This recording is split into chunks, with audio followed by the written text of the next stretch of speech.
Assalamu alaikum wa rahmatullahi wa barakatuh. The term alpha male was coined in reference to wolves. Because the people who came up with, like red pill theory, alpha male theory, all of that stuff, they all believe in the theory of evolution. The entire theory, every aspect of the theory, is derived from and informed by the theory of evolution, evolutionary psychology. So they believe that animal behavior is informative about human behavior. If you adopt the alpha male terminology for humans, you are implicitly endorsing the theory of Charles Darwin that human beings evolved from an ape-like species. Why is your entire theory based on the denial of your father? You are rejecting the actual true origin story of the human species, which was we have one father, Adam alayhi salam, who was created by Allah subhanahu wa ta'ala with his own two hands. That's the origin of the human being. We didn't evolve from animals. You can believe in evolution in some aspects, in some of the proven aspects of evolution with regard to animal species. We don't have any story from Allah subhanahu wa ta'ala that there was one goat from whom all goats come. We don't know that. But the origin of human beings, we know. And don't be embarrassed and don't be shy to say it. When Rasulullah ﷺ went on the Isra wal Miraj, when he returned, he was in the home of his cousin Hani, and he told her what happened. She believed him. She was a mu'minah. But she told him, don't tell anybody about this. Nobody will believe you. But of course, he's Rasulullah ﷺ. He's Al-Amin. So he had the intention in his mind, I will convey that this happened to me.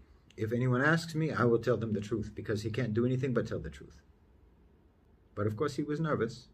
He said, even I know they won't believe me. I have to tell people even if they don't believe me. This was a huge test for him. To believe in what Allah subhanahu wa ta'ala had revealed to him on the Isra wal Miraj, to believe in it and to convey it. Knowing that people would disagree and not believe him and think that he was crazy. Who's the first person that Allah subhanahu wa ta'ala decreed should be the first person that Rasulullah ﷺ told after Hani about the Isra wal Miraj? Abu Jahl. The last person that Rasulullah ﷺ wanted to see. The last person that he wanted to have to tell what had happened. But Abu Jahl asked him, what's new? What's the latest? Anything new happened with you? So Rasulullah ﷺ told him, yes, there's news. I was taken up to the Samawat. I was taken to Jerusalem and back on a flying winged beast. Completely implausible, unbelievable story that Abu Jahl just thought, this is perfect. Now I have the perfect thing to discredit you. You've actually lost your mind. But Rasulullah ﷺ told it because it was true. He believed it, and it didn't matter what anybody said. Don't you think that Rasulullah ﷺ could have softened the story when he told it to Abu Jahl? Well, I think maybe I had a dream. I had a kind of a hallucination that this happened. I had some sort of a vision. No. He told him this is exactly what happened. And it happened. It didn't matter what anybody else believed. He knew what he knew from Allah subhanahu wa ta'ala. And we know what we know about the origin of our human species from the creator of the human species. There's no more definitive source of information about the human being than the one who created the human being.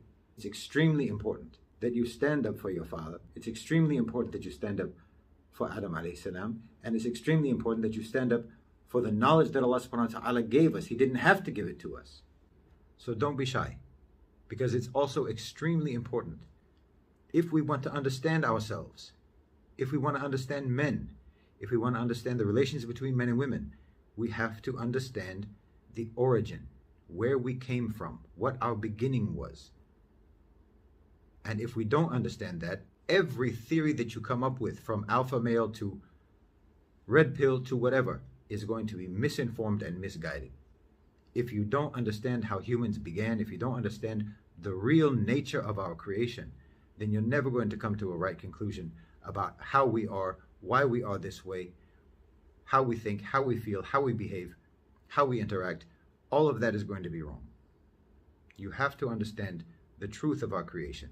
And don't be shy and don't be embarrassed and don't be nervous just because other people will disagree with you and they won't believe you and they'll think you're crazy. It doesn't matter. We know it's true. And that's why Islam knows human beings better than any science, better than any philosophy, better than any theory that has ever come along.